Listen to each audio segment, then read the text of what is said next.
ಮಾಧ್ಯಮದ ವರದಿಯನ್ನು ಎಲ್ಲರೂ ಕೂಡ ಅಭ್ಯಾಸವನ್ನು ನಿಲ್ಲಿಸಿ ಒಡೆಯುವಂತ ಕೆಲಸ ಮಾಡಿದ್ದಾರೆ. ಇದೊಂದು ಪ್ರಧಾನಿಗಳ ಬಗ್ಗೆ ಕೆಲಸ ಮಾತಾಡ್ತಾರೆ. ಈ ದೇಶದ ಸಂವಿಧಾನವನ್ನು ಅರ್ಥ ಮಾಡ್ಕೊಂಡಿದ್ದಾರೆ. ಇವರು ಕೊಟ್ಟಿರುವ ಸ್ವಾತಂತ್ರ್ಯ ಹೋರಾಟಕ್ಕೆ ಕೊಟ್ಟಿರುವಂತ ಸ್ವಾತಂತ್ರ್ಯ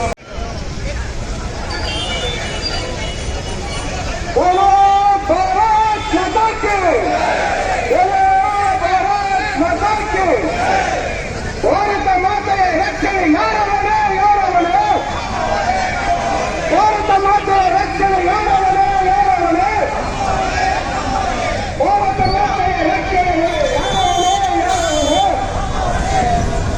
ಬೋಲೋ ಭಾರತ್ ಮಾತಾ ಕಿ ಬೋಲೋ ಭಾರತ್ ಮಾತಾ ಕಿ ಮಾತರಂ ಮಾತರಂ ಮಾತರಂ ಮಾತರಂ ರೀತಿ ನೀತಿಗಳನ್ನ ನೀಡಿದ್ದಾರೆ. ಆದರೆ ನೀಟ್ ಪರೀಕ್ಷೆಗೆ ಪ್ರತಿಭಟನೆಯ ಮಾಡಬೇಕಾದಂತಹ ವಿಷಯಗಳನ್ನ ಎಲ್ಲವನ್ನೂ ಬಿಟ್ಟು ವಿದ್ಯಾರ್ಥಿಗಳನ್ನ ಮುಂದಿಟ್ಟು ದೇಶದ್ರೋಹಿ ಘೋಷಣೆಗಳನ್ನ ಕೂಗಿದ್ದಾರೆ. ದೇಶದ್ರೋಹಿ ಚಟುವಟಿಕೆಗಳಿಗೆ ಆರ್ಟಿಕಲ್ 370 ಆಗಿರ್ಬೋದು. ಆರ್ಟಿಕಲ್ 370ಗೂ ನೀಟ್ ವಿದ್ಯಾರ್ಥಿಗಳಿಗೆ ಏನಪ್ಪ ಸಂಬಂಧ? ಇವರೆಲ್ಲ ನಮ್ಮ ವಿದ್ಯಾರ್ಥಿಗಳಿಗೆ ನ್ಯಾಯ ಕೊಡಿಸ್ತಾರ ಅನ್ನುವಂಥ ಪ್ರಶ್ನೆ ಹಲವಾರು ವಿದ್ಯಾರ್ಥಿಗಳಲ್ಲಿ ಅಚ್ಚರಿಯದಂತೆ ಕೂತಿದೆ. ಆರ್ಟಿಕಲ್ 370 ಆಗಿರ್ಬಹುದು, ಮತ್ತೆ ಹಲವಾರು ಹಿಂದೂಗಳು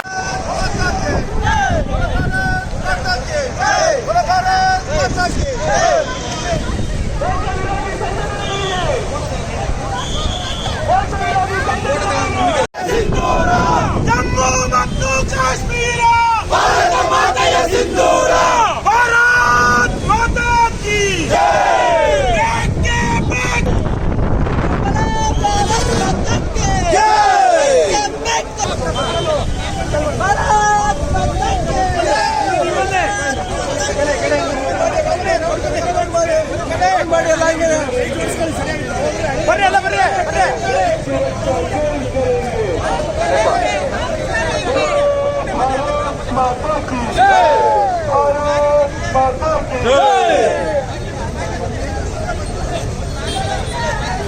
ಭಾರತದ ಪಾರ್ಲಿಮೆಂಟ್ನ ಮುಂಭಾಗದಲ್ಲಿ ದೇಶ ವಿರೋಧಿ ಎಡಚರು ಮಾಧ್ಯಮದವರ ಮೇಲೆ, ಸೈನಿಕರ ಮೇಲೆ, ಪೊಲೀಸರ ಮೇಲೆ ಹಲ್ಲೆಯನ್ನು ನಡೆಸಿ.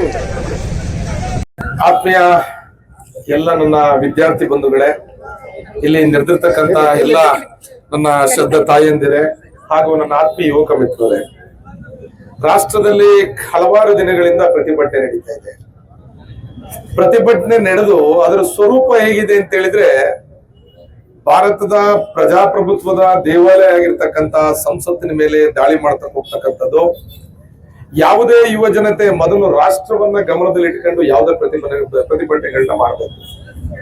ಖಂಡಿತವಾಗ್ಲೂ ಕೂಡ ಏನ್ ಕ್ವಶನ್ ಪೇಪರ್ ಲೀಕ್ ಆಗಿದೆ, ಅದಾದ ನಂತರದಲ್ಲಿ ಕೇಂದ್ರ ಸರ್ಕಾರ ತಗೊಂಡಿರ್ತಕ್ಕಂಥ ನಿರ್ಧಾರಗಳನ್ನ ಒಂದ್ ರೀತಿ ಗಮನಿಸಬೇಕು. ತಾವೆಲ್ಲರೂ ಕೂಡ ಯಾರು ತಪ್ಪು ಮಾಡಿದರೆ ಅವ್ರಿಗೆ ಕೇಸ್ ಮಾಡ್ತಕ್ಕಂಥ ಕೆಲಸ ಮಾಡಿದರೆ, ಅವ್ರನ್ನ ಜೈಲಿಗೆ ತರ್ತಕ್ಕಂಥ ಕೆಲಸವನ್ನು ಕೂಡ ಮಾಡಿದ್ದಾರೆ. ಈ ದೇಶದ ಹೆಮ್ಮೆಯ ಪ್ರಧಾನಮಂತ್ರಿಗಳು ನರೇಂದ್ರ ಮೋದಿಯವರು ಯಾವುದೇ ಕೆಲಸವನ್ನು ಮಾಡ್ಲಿಕ್ಕೆ ಮುಂಚೆ ಈ ದೇಶದ ಯುವ ಜನತೆಯ ಅವರ ಹಿತವನ್ನ ಕಾಪಾಡ್ತಕ್ಕಂಥ ಕೆಲಸವನ್ನ ಮಾಡ್ತಾರೆ. ಹಿತವನ್ನ ಕಾಪಾಡ್ತಕ್ಕಂಥ ಕೆಲಸವನ್ನ ಮಾಡ್ತಾರೆ. ಯಾವಾಗ ಕ್ವಶನ್ ಪೇಪರ್ ಲೀಕ್ ಆಗಿದೆ, ಕೇವಲ 30-35 ದಿನಗಳ ಅಂತರದಲ್ಲಿ ಅದರ ಮರುಪರೀಕ್ಷೆಯನ್ನು ಕೂಡ ಅತ್ಯಂತ ಯಶಸ್ವಿಯಾಗಿ ಮಾಡಿರ್ತಕ್ಕಂಥದ್ದನ್ನ ನಾವು ನೋಡಿದ್ದೀವಿ.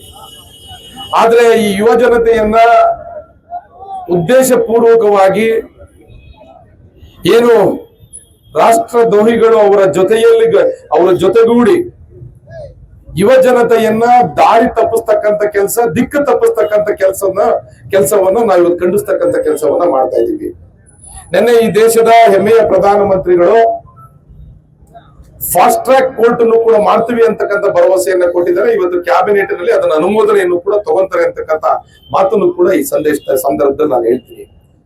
ಈ ದೇಶದ ಪ್ರಧಾನಮಂತ್ರಿಗಳು ಆ ಹುದ್ದೆಗೆ ಏರಿದ ನಂತರ ದಿನಗಳಲ್ಲಿ ಒಂದೇ ಒಂದು ಸಣ್ಣ ತಪ್ಪನ್ನು ಕೂಡ ಮಾಡ್ಲಿಕ್ಕೆ ಹೋಗಿಲ್ಲ. ಯಾಕೆ ಅಂತ ಹೇಳಿದ್ರೆ, ದಿನದ 18 ಗಂಟೆಗಳ ಕಾಲ ಈ ದೇಶದ ಯುವಕರಿಗೋಸ್ಕರ, ಮಹಿಳೆಯರಿಗೋಸ್ಕರ, ಬಡವರಿಗೋಸ್ಕರ, ಕಾರ್ಮಿಕರಿಗೋಸ್ಕರ ನಿರಂತರವಾಗಿ ಕೆಲಸ ಮಾಡ್ತಾ ಇರ್ತಕ್ಕಂಥದ್ದು ನಾವೆಲ್ಲರೂ ಕೂಡ ಗಮನಿಸಿದೀವಿ.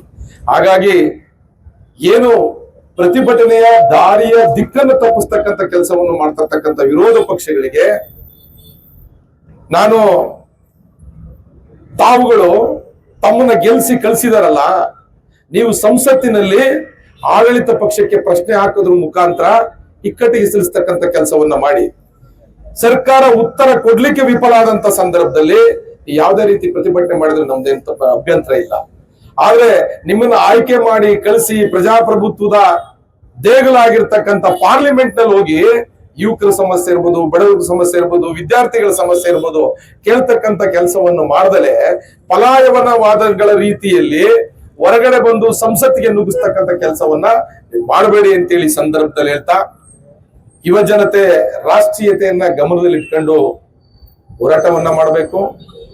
ಅವ್ರು ಮಾಡ್ತಾ ಇದ್ದಾರೆ ಉತ್ತಮ ರೀತಿಯಲ್ಲಿ. ನಮ್ಮ ಇವತ್ತಿನ ಯುವ ಜನತೆ ಯಾವ ರೀತಿ ರಾಷ್ಟ್ರೀಯತೆ ಇರಬೇಕು ಅಂತಕ್ಕಂಥದ್ದನ್ನ ಇವತ್ತಿನ ಯುವ ಜನತೆ ಇಲ್ಲಿ ತೋರಿಸ್ತಕ್ಕಂಥ ಕೆಲಸವನ್ನ ಮಾಡಿದ್ದಾರೆ.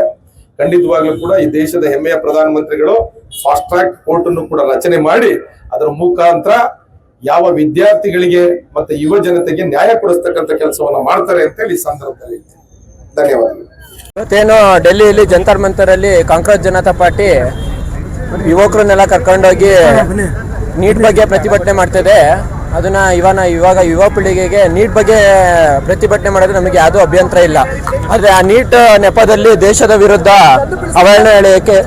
ಅವಳೇನೇ ಹೇಳಿಕೆ ಕೊಡ್ತಿದ್ದಾರೆ ವಿದ್ಯಾರ್ಥಿಗಳನ್ನ ಕರ್ಕೊಂಡೋಗಿ. ಆಮೇಲೆ ದಿಕ್ತಪ್ಪಿಸ್ತಿದ್ದಾರೆ ವಿದ್ಯಾರ್ಥಿಗಳನ್ನ. ಇಂದಿನ ಯುವ ಪೀಳಿಗೆ ದೇಶಕ್ಕಾಗಿ ಹೋರಾಡಬೇಕು ವಿನಃ ದೇಶದ ವಿರುದ್ಧವಾಗಿ ಹೋರಾಡಬಾರ್ದು ಯಾವತ್ತು. ಆಮೇಲೆ ಕಾಂಗ್ರೆಸ್ ಸರ್ಕಾರ ಇದನ್ನ ನೀಟ್ ಅಕ್ರಮ ನಡೆದಿದೆ ಅಂತ ದೊಡ್ಡ ಪ್ರತಿಭಟನೆ ಮಾಡ್ತು.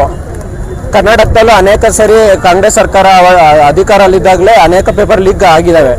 ಆದರೆ ಅದ್ರ ಬಗ್ಗೆ ಏನು ಮಾತಾಡಲ್ಲ. ಇವಾಗ ಕೇಂದ್ರ ಸರ್ಕಾರದ ವಿರುದ್ಧ ಧರ್ಮೇಂದ್ರ ಪ್ರಧಾನ್ ಅವರು ರಾಜೀನಾಮೆ ಕೊಡಬೇಕು. ಧರ್ಮೇಂದ್ರ ಪ್ರಧಾನ್ ಅವರೇ ಬಂದೇನೋ ಪೇಪರ್ ಏನು ಲೀಕ್ ಮಾಡಿಲ್ಲ. ಯಾರೋ ಒಬ್ಬ ತಪ್ಪು ಮಾಡಿದ್ದಕ್ಕೆ ಧರ್ಮೇಂದ್ರ ಪ್ರಧಾನ್ ರಾಜೀನಾಮೆ ಕೇಳ್ತಿದ್ದಾರೆ. ಅದು ಸರಿ ಬರಲ್ಲ. ಇವತ್ತು ಯುವ ಪೀಳಿಗೆಗೆ ಒಂದೇ ಮಾತು ಹೇಳೋದು, ದಯವಿಟ್ಟು ದೇಶಕ್ಕೋಸ್ಕರ ಯಾರು ಹೋರಾಡ್ತಾರೆ ಅವ್ರ ವಿರುದ್ಧ ಅವ್ರಿಗೆ ಮಾತ್ರ ಸಪೋರ್ಟ್ ಮಾಡಿ. ದೇಶದ ವಿರುದ್ಧವಾಗಿ ಯಾರು ಇದು ಮಾಡ್ತಾರೆ ಅವ್ರಿಗೆ ಯಾರಿಗೂ ಸಪೋರ್ಟ್ ಮಾಡಬೇಡಿ ಅಂತ ಹೇಳೋದು. ಜೀವನ ಬಜರಂಗ ಜಿಲ್ಲಾ ವಿದ್ಯಾರ್ಥಿ ಪ್ರಮುಖ ಹಾಸನ.